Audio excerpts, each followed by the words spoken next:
আমার নাম কৃষ্ণ রাও। বিদেশে জেনারেল ম্যানেজার হিসেবে কাজ করছি। সৌভাগ্যক্রমে আমার সৌভাগ্যবশত এখানে আমি এসেছি আমার বন্ধুর সাথে।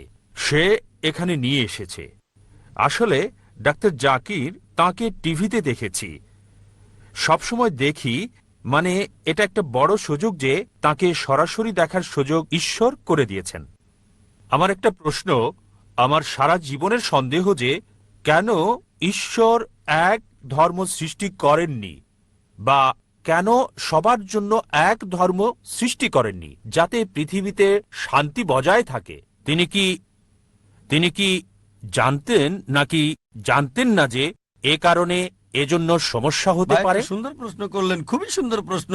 কেন ঈশ্বর একটি ধর্ম তৈরি করলেন না?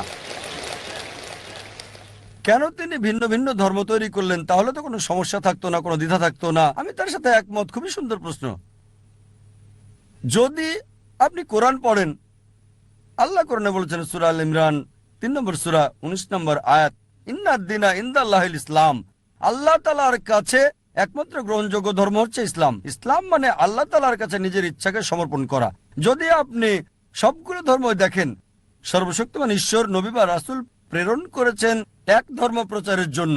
সকল নবী রাসূল আদম আলাইহিস সালাম থেকে শুরু করে নূহ, মুসা, ঈসা, মুহাম্মদ সাল্লাল্লাহু আলাইহি সাল্লাম, সকল নবীগণই আর আমাদের নবী বলেছেন এ পর্যন্ত ১,২৪,০০০ নবী রাসূল এই পৃথিবীতে প্রেরণ কাছে পবিত্র কোরআনে সূরা ফাতির ৩৫ নম্বর সূরা ২৪ নম্বর আয়াতে, وإن من أمة إلا خلا فيها نذير।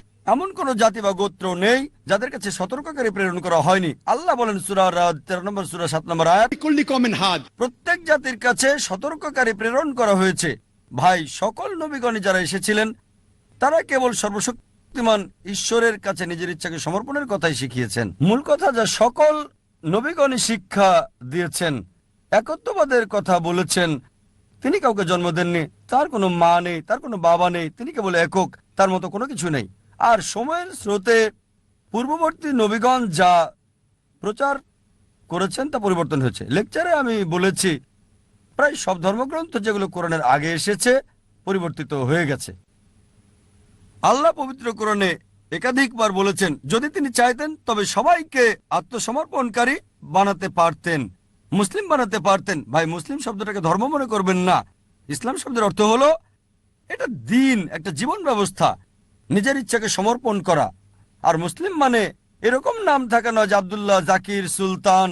মুসলিম হলো যে নিজের ইচ্ছাকে আল্লাহর কাছে সমর্পণ করে। যদি আপনার ইচ্ছাকে আল্লাহর কাছে সমর্পণ করেন তাহলে আমি আপনাকে বলবো মুসলিম। সুতরাং শুধু এই লেভেল দেখবেন না যে জাকির, সুলতান, আব্দুল্লাহ। আরবিতে মুসলিম মানে যে নিজের ইচ্ছাকে সমর্পণ করে। যদি কেউ নিজের ইচ্ছাকে সমর্পণ করে তিনি একজন মুসলিম।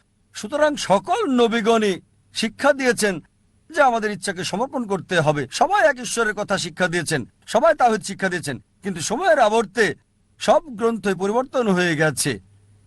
এই কারণে সর্বশক্তিমান ঈশ্বর সর্বশেষ এবং চূড়ান্ত নবী মুহাম্মদ সাল্লাল্লাহু আলাইহি ওয়াসাল্লামকে প্রেরণ করেছেন, এবং সর্বশেষ ও চূড়ান্ত বার্তা পবিত্র কোরআন। সকল নবী যারা মুহাম্মদ সাল্লাল্লাহু আলাইহি ওয়াসাল্লামের আগে এসেছিলেন এবং সকল গ্রন্থ যেগুলো কোরআনের আগে এসেছিল সেগুলো শুধু সেই সময়কার লোকদের জন্য এসেছিল। কোরআনের 4টির নাম উল্লেখ আছে: তাওরাত, জবুর, ইনজিল এবং কোরআন। তাওরাত হলো সেই ওহী বা ঈশ্বরের বাণী যা মুসা আলাইহিস সালামকে দেওয়া হয়েছিল। জবুর ঈশ্বরের পক্ষ থেকে দাউদ আলাইহিস সালামকে দেওয়া হয়েছিল। ইনজিল হলো সেই ওহী বা ঈশ্বরের বাণী যা ঈসা আলাইহিস সালামকে দেওয়া হয়েছিল। আর কোরআন হলো সর্বশেষ এবং চূড়ান্ত বার্তা, সর্বশেষ ও চূড়ান্ত নবী মুহাম্মদ সাল্লাল্লাহু আলাইহি ওয়াসাল্লামকে দেওয়া হয়েছে। কোরআন আরো বলছে সূরা রাদ 13 নম্বর সূরা 38 নম্বর আয়াতে বলা হয়েছে لكل أجل كتاب। প্রত্যেক যুগেই কিতাব দেওয়া হয়েছিল, অনেক কিতাবই নাজিল করা হয়েছিল, কিন্তু সব কিতাব যা কোরআনের আগের এবং সকল নবী যারা মুহাম্মদ সাল্লাল্লাহু আলাইহি ওয়াসাল্লামের আগে এসেছিলেন তারা শুধু সেই সময় এবং সেই সময়ের লোকদের জন্য প্রেরিত। এ কারণে সর্বশক্তিমান ঈশ্বর এটাকে সংরক্ষণ করে রাখেননি।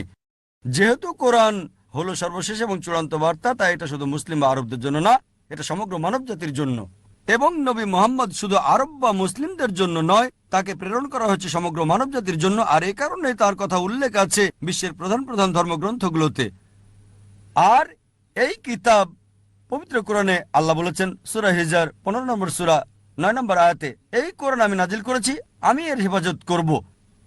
তার মানে আমরা দেখছি সর্বশক্তিমান ঈশ্বর রাসূল প্রেরণ করেছিলেন একটাই ধর্ম প্রচারের জন্য, মানে ঈশ্বরের কাছে নিজের ইচ্ছাকে সমর্পণ করার জন্য। আরবিতে এটা ইসলাম। যীশু খ্রিস্ট কখনোই খ্রিস্টান ধর্ম প্রচার করতে আসেননি। খ্রিস্টান শব্দটি যে বাইবেলে নেই, এটা কি আপনি জানেন? পুরো বাইবেলে খ্রিস্টান শব্দটি খুঁজে পাবেন না। তিনি খ্রিস্টান ধর্ম প্রচার করেননি। খ্রিস্টান শব্দটা দ্বারা মূলত অ্যান্টিওয়াকে যিশুর অনুসারীদের বোঝাতো বুক অফ অ্যাক্টসে আছে, ডাক নাম। সুতরাং যীশু খ্রিস্ট ইসলাম প্রচার করেছেন।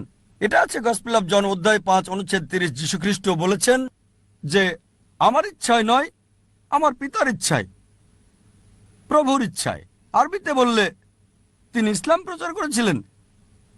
একইভাবে যদি ভগবদ গীতা পড়েন, শ্রীকৃষ্ণ বলছে ঈশ্বরের কাছে তোমাদের ইচ্ছাকে সমর্পণ করো। যদি আরবিতে বলেন, তিনি বলছেন আপনাকে ইসলাম মানতে। সুতরাং আমরা দেখছি সব নবী রাসূলই নিজের ইচ্ছাকে ঈশ্বরের কাছে সমর্পণ করার শিক্ষা দিয়েছেন। এজন্যই কোরআন বলছে সূরা আল ইমরান 3 নম্বর সূরা 19 নম্বর আয়াতে, ইন্নাদ দীনা ইনদাল্লাহিল ইসলাম। আল্লাহর কাছে একমাত্র গ্রহণযোগ্য জীবন ব্যবস্থা হলো নিজের ইচ্ছাকে আল্লাহর কাছে সমর্পণ করা। আমাদের উচিত ধর্মগ্রন্থে ফিরে যাওয়া, সর্বশক্তিমান ঈশ্বরের নির্দেশে ফিরে যাওয়া এবং নিজের ইচ্ছাকে ঈশ্বরের নির্দেশের কাছে সমর্পণ করুন। তাহলে আপনি সত্য পথে থাকবেন। আশা করি উত্তরটা পেয়েছেন।